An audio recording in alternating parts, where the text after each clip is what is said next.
మనం తర్వాత బీజేపీ సత్యసాయి జిల్లా అధ్యక్షుడు శ్రీ గోరంట్ల మోహన్ శేఖర్ గారు మాట్లాడాల్సిందిగా ఆహ్వానిస్తున్నాం.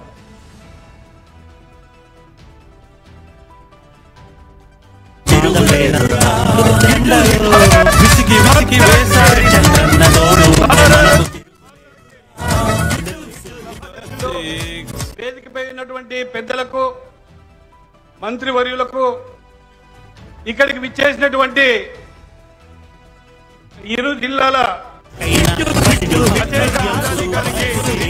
పేరు పేరున హృదయపూర్వక నమస్సుమాంజలు తెలియజేసుకుంటున్నాను.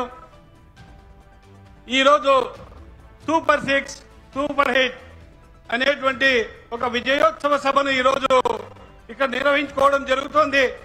ఈ సందర్భంగా అనేక విషయాలు మనకు పెద్దల ద్వారా తెలుస్తాయి.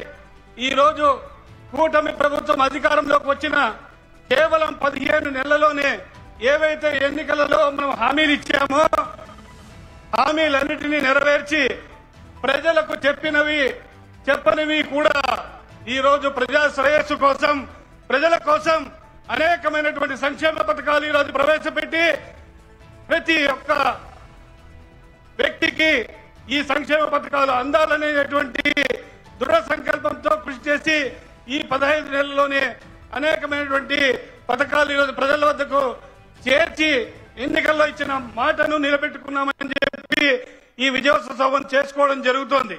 మొట్టమొదట స్వర్గీయ నందమూరి తారక రామారావు గారు పింఛను పథకాన్ని మన రాష్ట్రంలో తీసుకురావడం జరిగింది. 35 రూపాయలతో ఆ రోజు పింఛను ప్రారంభిస్తే నవ్యాంధ్ర నిర్మాత నారా చంద్రబాబు నాయుడు గారు దాన్ని 75 రూపాయలతో ప్రారంభించారు. కానీ 2014 కాంగ్రెస్ ఎన్నికల్లో వాటిని 200 రూపాయలు చేస్తామని చెప్పి ఆ రోజు శుష్క వాగ్దానాలతో అధికారంలోకి వచ్చిన కాంగ్రెస్ పార్టీ